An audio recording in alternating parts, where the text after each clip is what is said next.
Hello friends, आज हम देखेंगे कि कैसे हम ऑनलाइन एनपीएस अकाउंट खोल सकते हैं। इसके इस वीडियो में हम वो सारे स्टेप्स कवर करेंगे और आपको एनपीएस अकाउंट खोलते समय जो आवश्यक जानकारी चाहिए वो इस वीडियो में आपको मिल जाएगी। जैसे हम के फिनटेक के साथ में टाई अप है और ICICI प्रूडेंशियल के वेबसाइट के थ्रू आपका एनपीएस अकाउंट यहाँ खुल जाएगा। जैसे आप हमारे वेबसाइट पे इस वेबसाइट से इस पेज पर आप लैंडिंग करेंगे। हमारी वेबसाइट malabarmutualfunds.com के एनपीएस ऑप्शन में जाएंगे तो आप इस पेज पर आ जाते हैं। जैसे ही आप इस पेज पर आते हैं आपको यहाँ 3 ऑप्शन मिलते हैं: open NPS account, contribute now and customer services. जैसे ही आपको ओपन एनपीएस अकाउंट पे क्लिक करेंगे तो आप नया अकाउंट ओपन करने के लिए इस की प्रोसेस में चले जाते हैं। और कंट्रीब्यूट नाउ पे जैसे आप क्लिक करते हैं तो जैसे किसी को ऑलरेडी पैन कार्ड ऑलरेडी है और वो और एक्स्ट्रा अमाउंट उसमें कंट्रीब्यूट करना चाहता है एनपीएस के थ्रू, तो इस ऑप्शन से जा सकते हैं। अदरवाइज़ वो न्यू अकाउंट ओपन कर सकते हैं। और इस दौरान आपको किसी भी सर्विस की ज़रूरत रहती है तो हमें कस्टमर सर्विस पे क्लिक करके हमें कांटेक्ट कर सकते हैं। तो जैसे हम ओपन एनपीएस अकाउंट पे क्लिक करते हैं तो हम इस पेज पे आ जाते हैं जिसमें आपको रजिस्ट्रेशन करना होता है। रजिस्ट्रेशन में सिंपली आपको इस तरीके से आपकी डिटेल्स एंटर करनी होती है, जैसे नाम, कंट्री कोड ऑलरेडी सिलेक्टेड रहता है, मोबाइल नंबर, मेल आईडी डाल के चेकबॉक्स क्लिक करना है और उसके बाद कंटिन्यू पे क्लिक करेंगे तो आपको एक पेज लोडिंग होगा थोड़ी देर के लिए और आपको एक मैसेज आ जाएगा आपके मोबाइल पे और यहाँ एक डायलॉग बॉक्स ओपन होगा कि आपका OTP आपके नंबर पे सेंड कर दिया है, तो इसको आप ओके कर देंगे और जो OTP हमें मिला है SMS के द्वारा उसको हम यहाँ OTP की जगह डाल देंगे। तो आप देखेंगे जो हमें SMS के द्वारा OTP प्राप्त हुआ है वही OTP हमें यहाँ डालना है और वेरीफाई OTP पे क्लिक करके आगे बढ़ना है। जैसे ही आप वेरीफाई OTP करेंगे आपके सामने पर्सनल डिटेल्स का यहाँ पेज खुल जाएगा। तो जैसे आप देख रहे हैं इसमें आपको 5 स्टेप में ये फॉर्म कंप्लीट हो जाएगा कि जैसे पर्सनल डिटेल्स डालेंगे या हम KYC डिटेल्स एंड फटका कंप्लीट करेंगे, इन्वेस्टमेंट डिटेल हम सिलेक्ट करेंगे, डॉक्यूमेंट्स अपलोड्स का एक सेक्शन आएगा और लास्ट में पेमेंट सेक्शन आएगा। तो जैसे कि हम पर्सनल डिटेल्स के सेक्शन में है अभी, तो यहाँ रेसिडेंशियल इंडिविजुअल अगर जो भी आपका टैक्स स्टेटस है यहाँ हम सिलेक्ट करेंगे, आपका पैन नंबर, ईमेल आईडी और आपका डेट ऑफ बर्थ और ये सारी प्लेस ऑफ बर्थ वगैरह आपको एंटर करनी है। एज इट इज़ आपका स्पाउस नेम, प्रोफेशनल जो भी आपका ऑक्यूपेशन होगा आप सिलेक्ट करिए।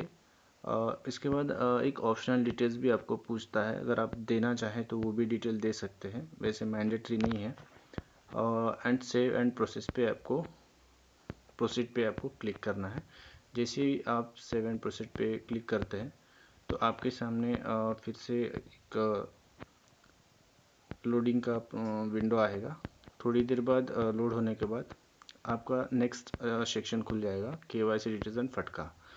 फ्रेंड्स इसमें 2 ऑप्शन होते हैं रजिस्टर करने के। एक होता है ऑनलाइन आधार, दूसरा होता है पैन नंबर से।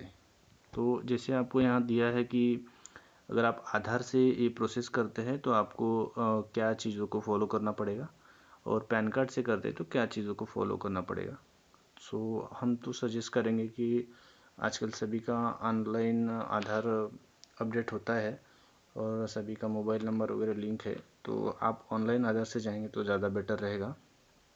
वैसे पैन से भी जा सकते हैं, आगे हम आपको बताएंगे कि पैन से अगर जाते हैं तो कौन से डॉक्यूमेंट्स की आपको ज़रूरत पड़ेगी। अभी हम इस वीडियो में ऑनलाइन आधार के थ्रू जो प्रोसेस होता है उस प्रोसेस को यहाँ कवर करेंगे। जैसे आप ऑनलाइन आधार पे यहाँ क्लिक करते हैं तो आपको जो विंडो खुलता है डिजी लॉकर, जो कि गवर्नमेंट का ऐप है और उसमें सारी आधार बेस्ड डिटेल हमारी वहाँ होती है। तो आपका आधार नंबर यहाँ पर एंटर करना है और आधार नंबर हम इस तरीके से एंटर कर देंगे, ये जैसे आपको दिख रहा है, और इसको हम नेक्स्ट कर देंगे। नेक्स्ट पे जैसे ही क्लिक करते हैं तो आपका जो भी मोबाइल नंबर आधार से लिंक होगा उस पे ये OTP जाएगा। आप आधार का OTP और आपका जो इनिशियल में आपने जो नंबर डाला था रजिस्ट्रेशन के लिए वो डिफरेंट हो सकता है, बट आपका जो आधार से जो नंबर लिंक रहेगा उसी नंबर पे SMS जाता है आधार वैलिडेशन का। सो OTP आपको जाएगा आपके नंबर पे, इस तरीके से आपको मैसेज आएगा आधार वेबसाइट से, और ये आपका OTP यहाँ पर आपको दिख जाएगा same as it is. OTP actually 10 minutes के लिए वैलिड होता है। तो 10 मिनट्स जब आप फॉर्म प्रोसेस कर रहे हैं तो 10 मिनट से ज़्यादा का टाइम ना लगाए। सो जैसे ही आप यहाँ OTP डाल देंगे और कंटिन्यू पे क्लिक करेंगे तो आपको नेक्स्ट विंडो खुल जाएगा। और एक कंफर्मेशन के लिए आपको बता दूं कि जैसे आप आधार वेरिफिकेशन सक्सेसफुली कर लेते हैं तो आपको मेल भी आता है आधार की वेबसाइट से कि आपका वैलिडेशन सक्सेसफुल हो गया है। तो जैसे हम OTP डाल के ऑथराइज़ करते हैं तो हमें एक विंडो और ओपन होती है यहाँ पर। वो हमें पूछते हैं कि आपका जो डाटा है हमें फेच करने की परमिशन, यानी वो डाटा आधार से हमें लेने की परमिशन दीजिए। तो जैसे आप यहाँ अलाउ कर देंगे, अलाउ करने के बाद में आपकी जो आधार डिटेल्स है वो यहाँ पे फेच होना चालू हो जाएगी। कुछ सेकंड के लिए यहाँ लोडिंग का विंडो रहेगा। उसके बाद आपकी जो आधार की डिटेल है, यानी आधार आपका जिस तरीके से जहाँ फ़ोटो होगी और जो डिटेल्स होगी एज इट इज़ यहाँ पर आ जाएगी एज़ पर आधार रिकॉर्ड। और फिर आप इसमें सेव एंड प्रोसीड करके आगे बढ़ सकते हैं। सो मैंने आपको ऊपर बताया था कि जैसे पैन के थ्रू हम अगर प्रोसेस करते हैं तो ये चीज़ें आपको उसमें अपलोड करनी होती है, जैसे cancel chequebook, photograph, signature scan copy, pan card. ये टायर 1 टायर 2 का ऑप्शन होता है आगे, तो उसमें आपको ये चीज़ें अपलोड करनी होती है। ये चीज़ें आप अपलोड करके पैन कार्ड से भी रजिस्ट्रेशन कंप्लीट कर सकते हैं।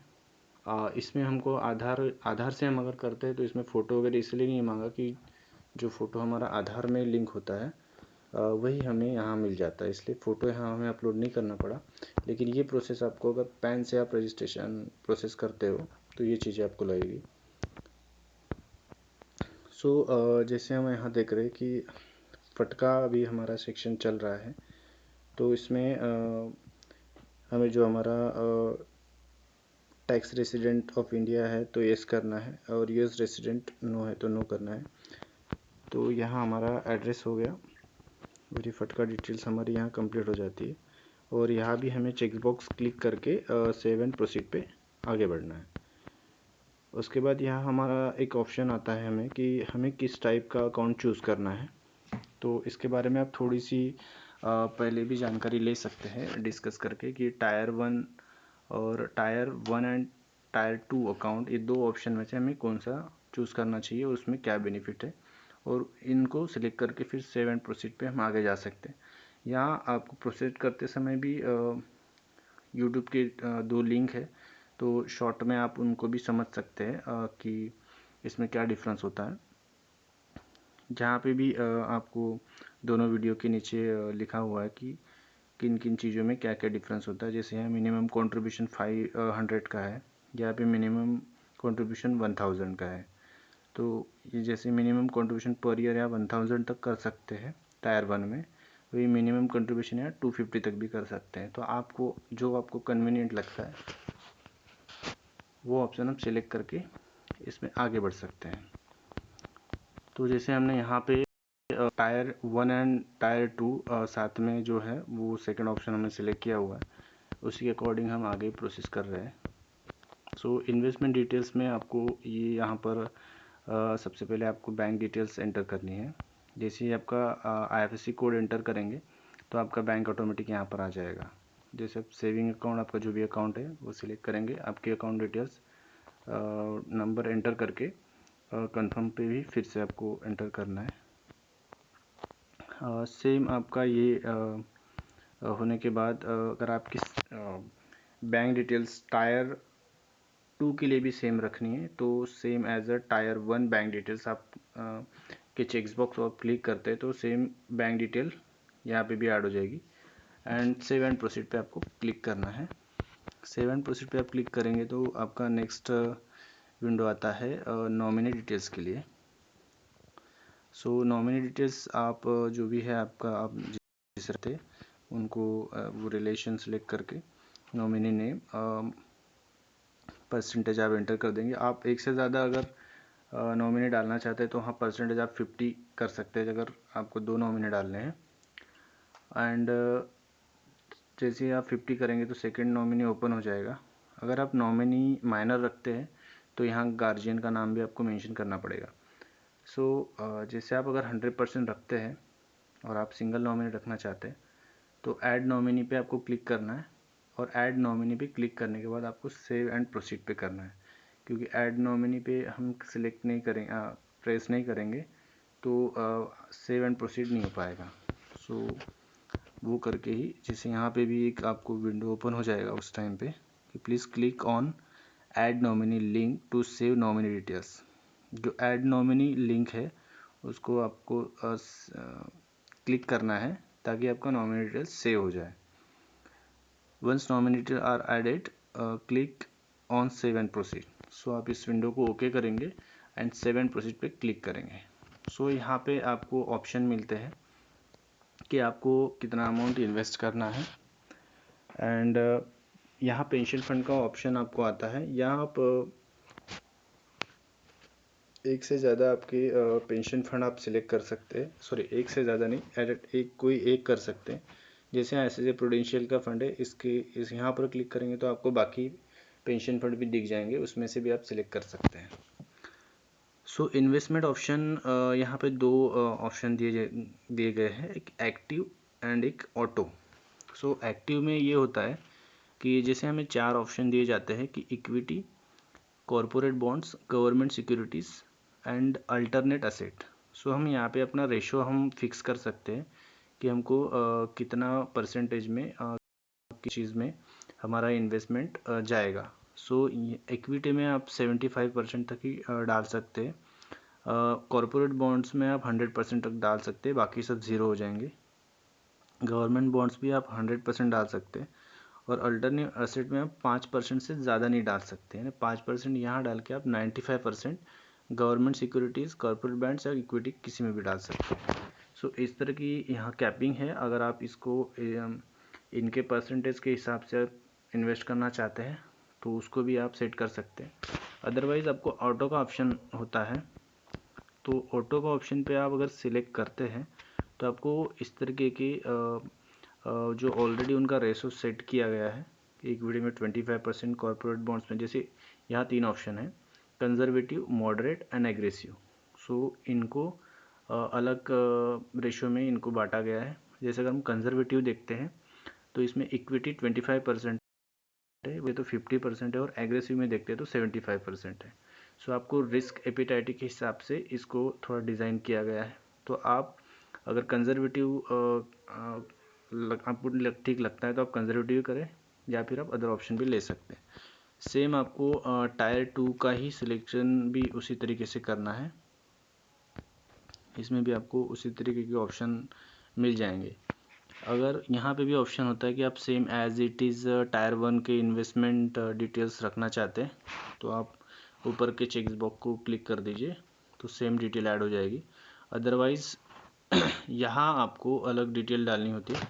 जैसे टायर 1 में आपको कंट्रीब्यूशन अमाउंट 500 था, यहाँ 1000 है, तो यहाँ आपको 1000 लेना पड़ेगा।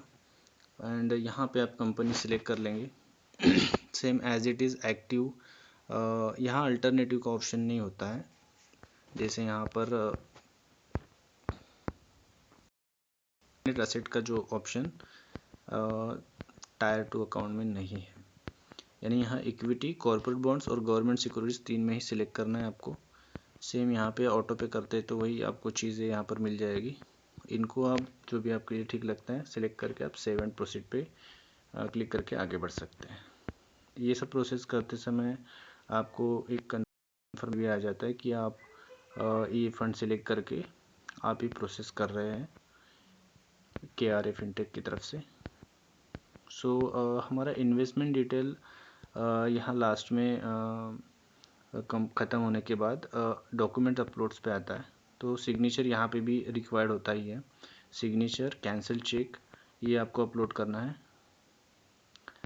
साथ में आपको पैन कार्ड का आपका सॉफ्ट कॉपी, देन ये टायर 2 के लिए भी आपको चेक। सो ये सब आपको अपलोड करने के बाद सेव एंड प्रोसीड पे क्लिक करना है। सो आपको ये सेव एंड प्रोसीड पे क्लिक करने के बाद आपको एक ऑप्शन आता है प्राण किट सिलेक्शन, यानी आपको किस तरह की जो डिटेल्स है वो आपको चाहिए। अगर आपको लगता है कि आपको ई प्राण चाहिए, यानी इसका सिर्फ मेल आएगा आपको, आपके पास फिजिकल कॉपी इसकी नहीं रहेगी, उसमें भी आप लैंग्वेज सिलेक्ट कर सकते हैं, हिंदी या इंग्लिश।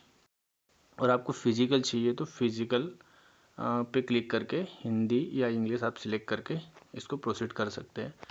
और आप इसके चार्जेस भी देख सकते हैं। जिस तरीके से अगर हम फिज़िकल करते तो उसमें थोड़ा सा वैरी होगा, चेंजेस होगा।